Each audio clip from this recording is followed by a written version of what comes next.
What's up, everyone? Adam Gelman here again, making videos about WWE cards for educational purposes and help with the community here. I've had so much fun over the last few months putting all these together, and I wanted to tackle a topic that's a little bit more subjective and fun to discuss because it's something that I really take a lot of time to look at, and I know a lot of people coming out of the Royal Rumble are looking at a lot of this. So I wanted to talk about prospecting as it pertains to WWE because I think this is one of those topics that just is universal across sports cards.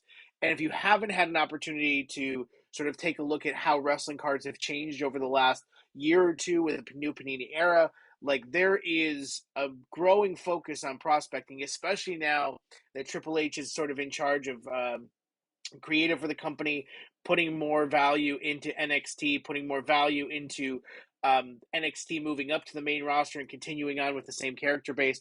So I wanted to take some time to walk through a few names that I think are some of the future, prospecting gold mines for WWE.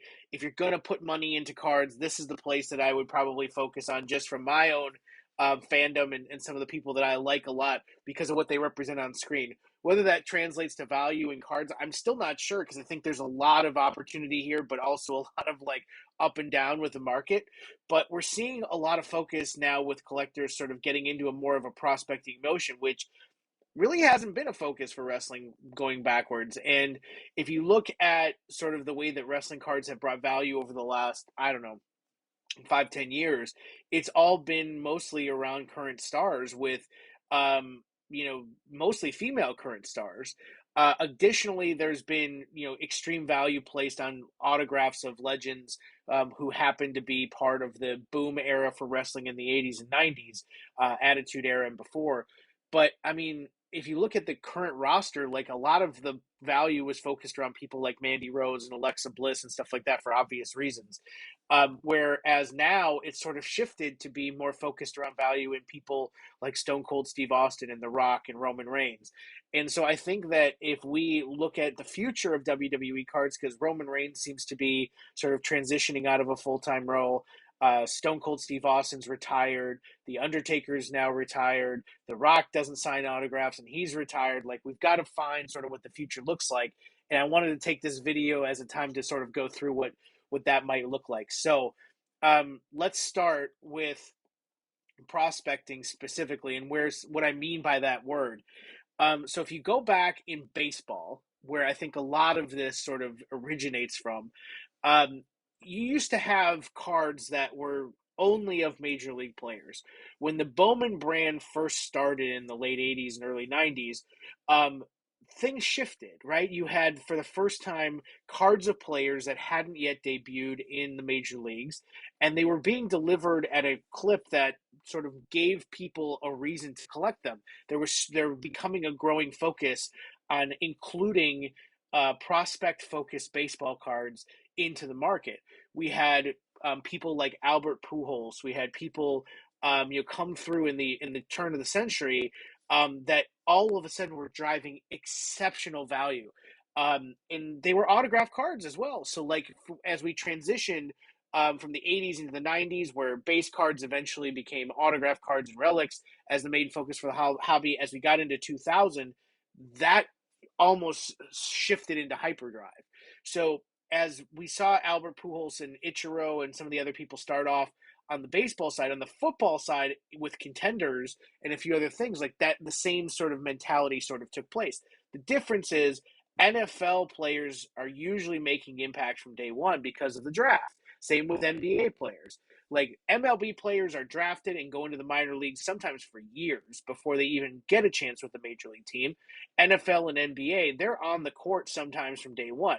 Now, there'll be later draft picks that maybe go to the D League for the NBA, but the NFL, if you're drafted and you don't make the team, then you're not playing. So, like, for NFL, they have practice squads, they have all these other things, but prospecting in these sports, it changed over the time because it became a transition from baseball where you were buying into a guy very early on in a minor league career without any major league experience, hoping that you can grade it high, sell it on a much higher clip than when you bought it from, because the guy's debuting in the major leagues and has now an audience looking for his cards. NFL, it's become more of like the entire product lines are being focused around rookies, and the most expensive cards in the product that aren't Tom Brady and that are the rookie cards. So you have National Treasures cards in football that are driving six-figure prices. You have National Treasures cards in basketball that are driving six-figure prices. You have a lot of focus around rookie specific content that I think for the first time in WWE is becoming something that Panini is going to invest in. We saw with Prism, they had an insane rookie class to focus on. Select continued that with some of the shiny versions of these. So if you go back to the original prospecting sets of baseball, most of it was focused around shiny cards, Bowman Chrome and Bowman Chrome autographs. But they've also sort of brought a lot of that content into sets like Impeccable, and as we saw with the checklist, they're going to be a part of Immaculate too with rookie patch autographs. So I think, for the first time that collectors are experiencing this in WWE, and if they're not a crossover collector, they don't have the experience of what prospecting is in these original sports. Like they're not going to understand sort of as much around the context around how to sort of gauge what rookies are going to be the focus going forward. Now, also, there's no season in WWE, so as you get to people who have the rookie logo on their card, like how long is that going to be a thing? Like, do you consider people like Austin Theory to be a young star, and a sort of a rookie prospect, even though he's been up on the main roster now for over a year? Like those are the types of questions that are still sort of swimming around in my head as I continue this discussion. But if I'm looking at which players from a football team or a baseball team that I'm going to put money into, it's likely the ones that are the most likely to be performers on the field. In wrestling, it's a combination of who is young, who has potential to be multi-time champions, and who is going to get the focus of the TV time once they go to a main roster to the point where they may eventually be in the WrestleMania main event, someone at a Roman Reigns' level. So, it also doesn't have to be 100% there either, because you have people like Seth Rollins who have main evented a WrestleMania with the steal of the century. I guess you could call him main eventing WrestleMania, but he's been such a dominant force on TV that he's become a very valuable piece of the WWE roster. Same thing can be said about people who, are just a focus of TV time, like AJ Styles or Finn Balor or so on and so forth. Like that's where I think we've got to sort of contextualize this discussion. But I also think that there's just the age of these individuals is shrinking and shrinking. So the new stars in WWE are getting younger and younger as they burst onto the scene, rather than being in their mid 30s and only having maybe 6 to 7 years on the main roster before they are sort of pushed off into putting other people over. So there's really a few phases of a wrestling career, right? There's the learning phase, the indie phase, where they're kind of like trying to make a name for themselves on a circuit. Then they're getting into NXT. Then they're going from NXT to the main roster. NXT to the main roster can take a year or two, just like a prospect in baseball can spend a number of years in the minor leagues. And then once they're on the main roster, it may take a year or two for them to get momentum. As we saw with Sami Zayn, like he's probably in a slot right now that is the most important in WWE, but he started off on the main roster for almost 5 years where he really wasn't doing much. And so like it can take a while to catch on because you have to find a character that connects with the sort of the audience that is watching. And you also have to find an audience with collectors who want to buy your stuff, or else the value isn't going to be there. Sami Zayn still hasn't found that yet. But as we get into then the later phase where now you're kind of the veteran on the circuit, your role becomes, if you're not at the top of the card, your role is to enhance younger talent probably coming up.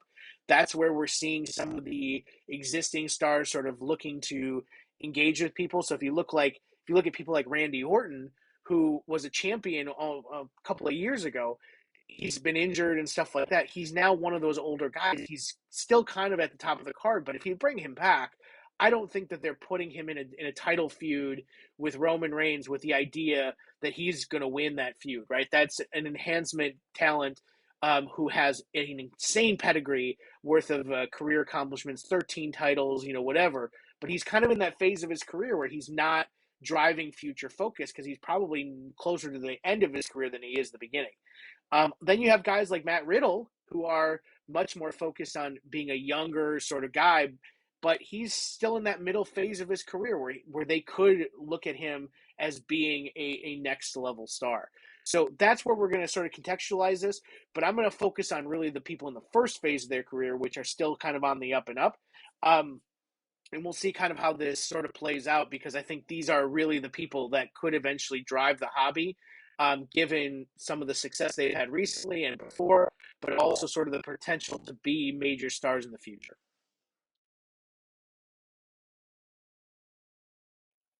I want to start with this year's Royal Rumble winner on the women's side, and her name is Rhea Ripley. I have been a gigantic fan of Rhea Ripley for as long as I can remember. Because when she started in NXT, she wasn't even on the US side of it. She was on NXT UK. She actually participated in the Mae Young Classic, but not only is she incredibly young, she's only 25 years old, but she's already won titles on the main roster. She's already been in a WrestleMania match beating a really important star in Asuka, but she is on the precipice of likely being the women's main event for WrestleMania with Charlotte Flair. And in all likelihood, I expect her to win. So if you expect Rhea Ripley to win at 25 years old and beat one of the most established women's stars in the history of WWE, that's a really big deal. But she's already had a lot of cards. She's already had a lot of value on kind of what she's brought to the potential of WWE the women's division in WWE. I mean, she was a rookie, quote unquote. If you look at it back in 2020, that's when her first sort of card. She had a rookie card in Topps Chrome 2020. She had autographs in Undisputed. She's been a part of products in WWE for a long time. Um, so I think overall there is a lot going on with Rhea Ripley, and now she's the Women's Royal Rumble winner, which makes it even more impressive. Now she has a look that is superstar level. I mean, when she comes onto your screen, she dominates every aspect of the segments that she's a part of, and her feud. With Beth Phoenix and Edge recently has led to a match at Elimination Chamber. She's going to have her WrestleMania match. She's also involved with a group that I think has gotten a lot of attention on Raw TV. I don't think that that's going to change. Even if she separates herself from the group, she's still going to be a major focus within WWE. If I am looking at this from a collector perspective, like Rhea Ripley is bona fide star from this point forward. And I think she's already sort of gotten shafted a little bit by the way she was brought up onto the main roster. She was hastily thrown into this WrestleMania match with Asuka. Then, she is working with Charlotte Flair in a WrestleMania previously, but she's the NXT champion. Charlotte Flair beats her. Like, she really sort of had struggles with booking. I think most of that is behind her. This new heel character that she has is great. And I think she's going to be the eradicator for a while here. She's going to be a part of a major storyline on Raw. I think her card values right now have already jumped up a little bit because she's the Royal Rumble winner. But I think from a long-term perspective, Rhea Ripley looks really good from a collecting perspective. I own a bunch of her stuff. It's mostly, photographs and personalized autographs because I just love her look and I love what she's about. My PC is very laser focused, so I don't have many of her cards. But the stuff that I did have, I sought out very much so at the beginning of 2020. I sold it to acquire more cards for my Becky Lynch PC. But overall, like Rhea Ripley is one of those stars that I think has a very bright future in WWE. Next person I want to talk about is Braun Breaker.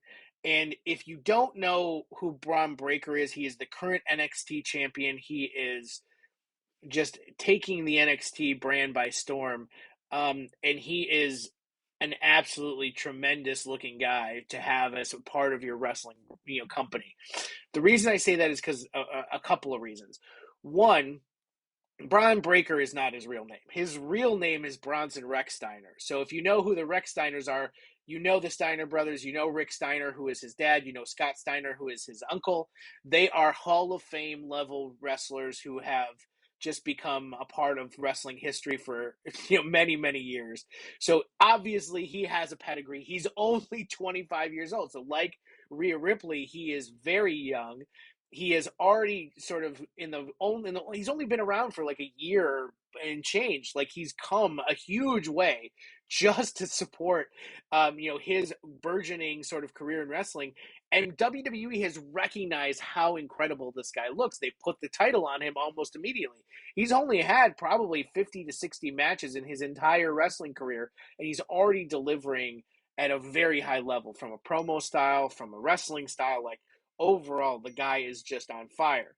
Now, if you look back to Prism and you look back to what it has meant in cards, Braun Breaker only had one Topps card, and it was a 101 card from the Transcendent VIP party.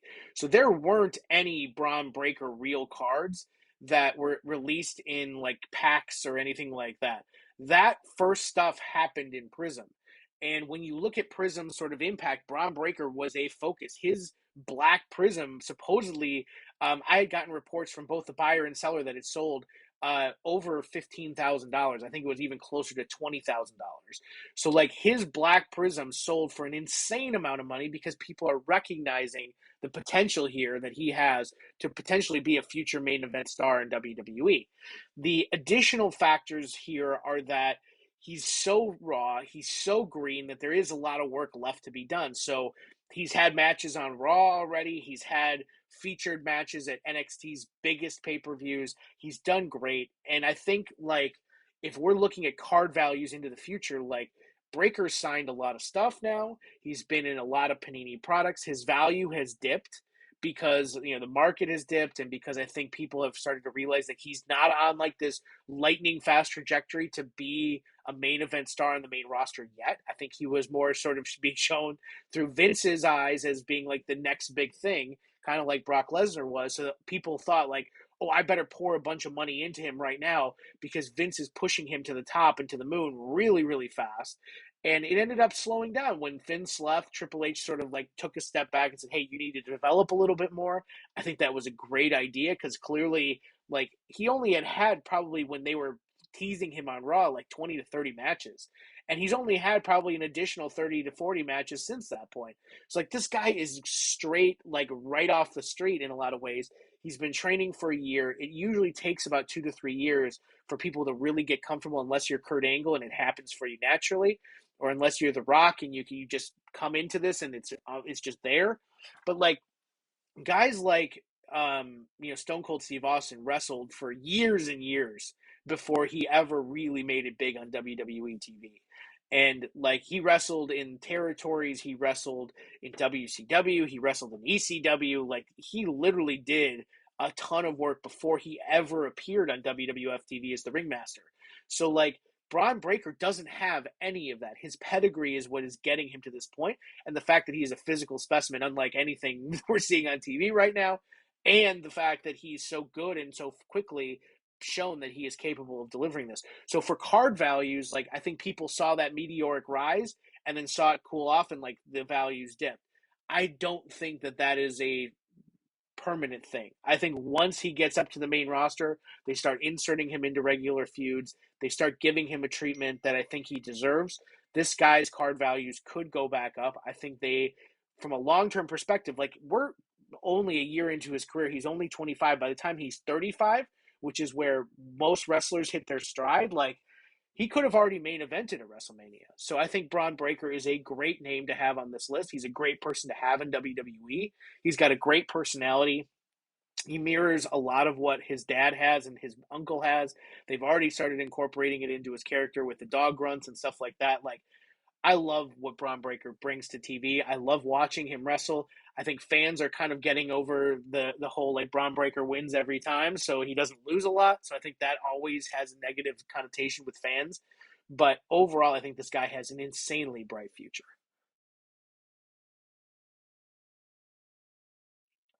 Let's talk about Gunther or Walter or whatever it is that you want to call him, because even though he is older than most of the people on this list, I think this guy is going to be a major part of WWE for the next few years running. It's really hard to call him a prospect because he's 35 years old.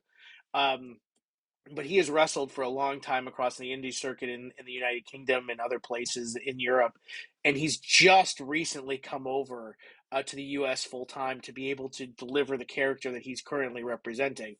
And he lasted an insane amount of time in the Royal Rumble. He was the final two, so he was eliminated by Cody Rhodes to win the Royal Rumble.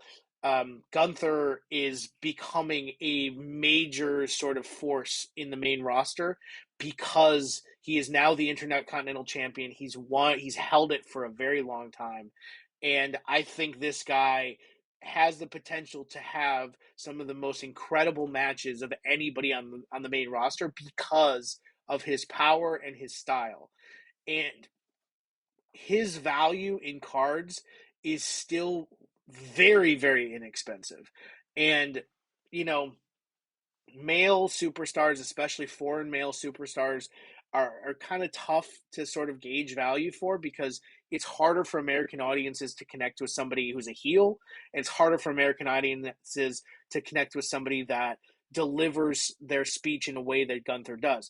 He has an incredible style, and I love watching him on TV. And if I had thousands of dollars to invest, he would be one of the people I would build a PC around just because I like him as a wrestler. But in terms of investment in value, I don't know where this value is going to go. But as he continues to climb the rungs within the card of WWE, where he moves up the card to be a main event star, I really hope he becomes a more valuable piece of people's collections. I absolutely believe that down the road there will be a Gunther main event in WrestleMania. Like there has to be. This guy is just so captivating in so many ways.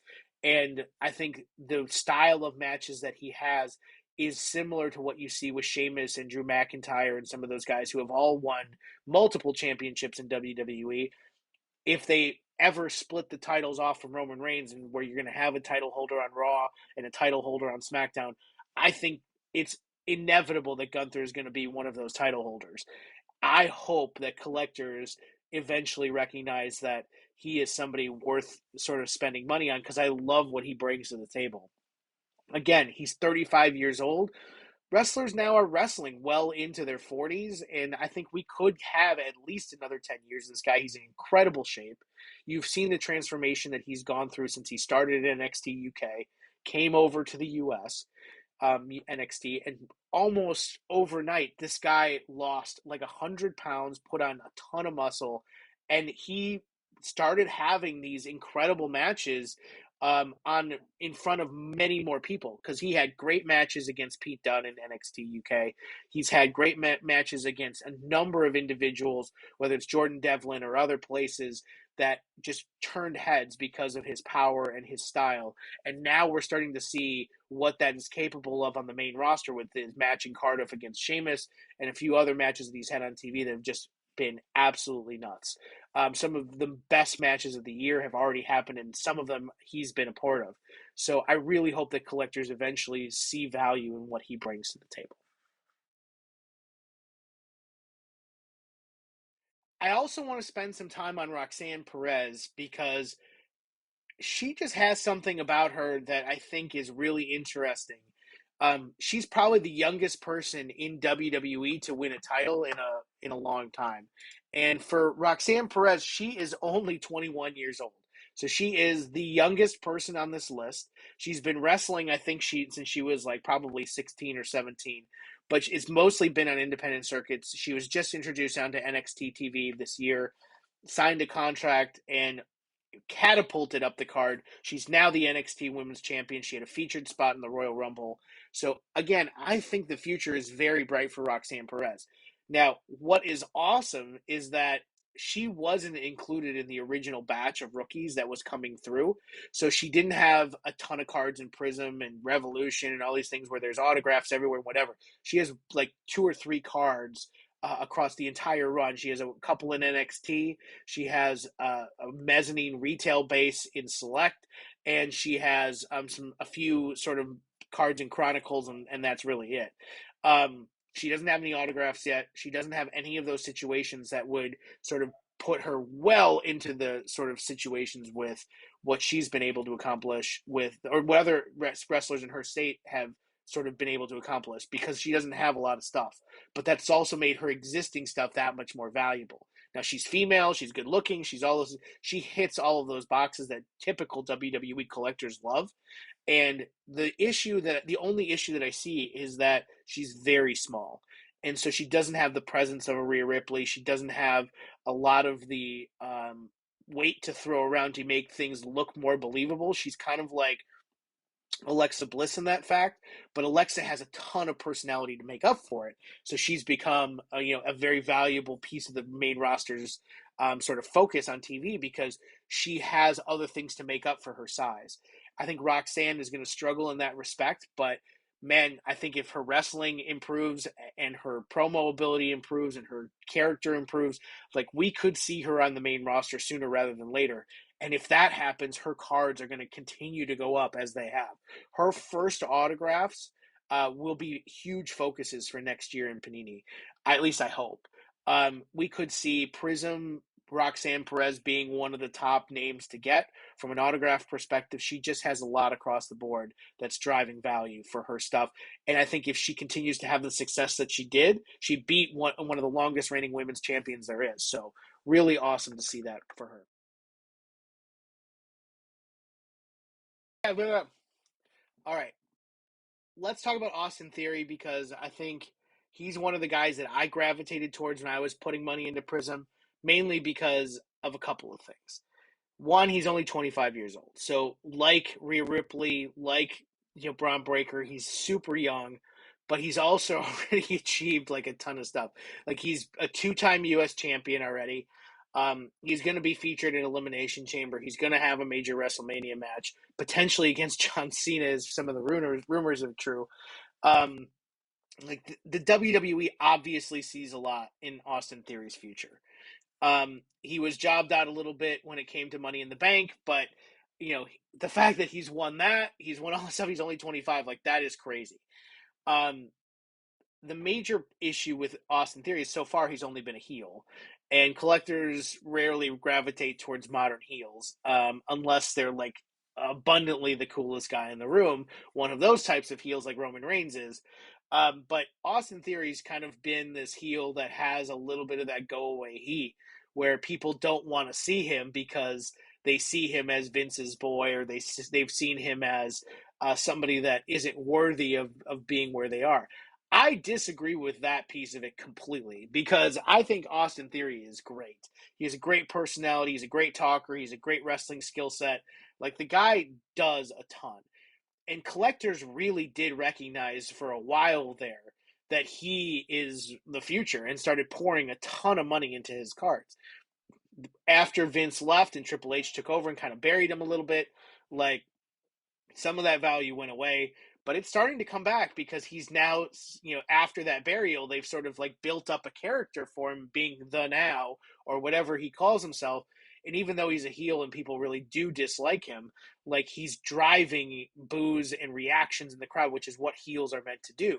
Is he ever going to be a heel on the level of like a Roddy Piper or Ric Flair or that type? Probably not. But he's probably somebody that, if they find the right niche for him, they find the right approach for him, he could be on a level, because he has a look, he has the style, he has everything that drives a current WWE main event superstar. And I think they've given him a lot at 25 years old, and he's done very well with it. So from a collector perspective, it's going to be interesting to see if people continue to want to pour money into his stuff. There are a lot of collectors that do really buy into Austin Theory stuff, but I think, until he becomes a baby face that people want to cheer for, and not heading down the road that we've seen sort of Baron Corbin go down, where people are like, he's a heel, he's jobbed out, he's all of these other things that are just terrible for TV. We don't want to see him. As long as Austin Theory doesn't go down that path, and I think it's going to be hard for him to go down that path because he's so good. Um, I don't know. I think he's going to have a little bit of a challenge in that respect. But if he finds a character like Sami Zayn has found a character, like Kevin Owens has found a character as heels that have migrated sort of between the babyface and heel realm, like there's gonna be people that love what he brings to the table. I do for sure. Um, and, I think the regime also has a lot of confidence in him. Otherwise, they wouldn't potentially put him in a match with somebody like John Cena, but at WrestleMania. But I think he's going to have a featured spot for a while, and that's usually what collectors gravitate towards. So Austin Theory, really interesting name to watch overall. So that's really the main guys that I really are gravitating towards. Of course, there's a bunch of other ones. Carmelo Hayes, great sort of name. There's a bunch of other ones from NXT that are currently on the up and up, whether it's Gigi Dolan and JC Jane or Toxic Attraction, or other people like Cora Jade and Nikita Lyons and so on and so forth. Like, I think that there's a lot of talent to go around. These are just the ones that I really gravitate towards because they're awesome guys. But if you look at what Rhea Ripley and Braun Breaker have compared to what the rest of the roster has in terms of potential, I think they're on a different level, and that's why I wanted to highlight them in this video. So I'm hoping that you guys got some good information here and sort of how the collectors might approach these guys. But form your own opinions and find a way to sort of educate yourself on where, if you're buying into breaks or you're buying boxes and you're pulling these guys in your cards, like, why wouldn't you sort of have that education level of like, hey, maybe this is the person that could potentially change the game for WWE, or maybe they will be more valuable. Maybe I do want to go and put this into a box for a while and let them marinate a little bit before I go and just instantly sell it.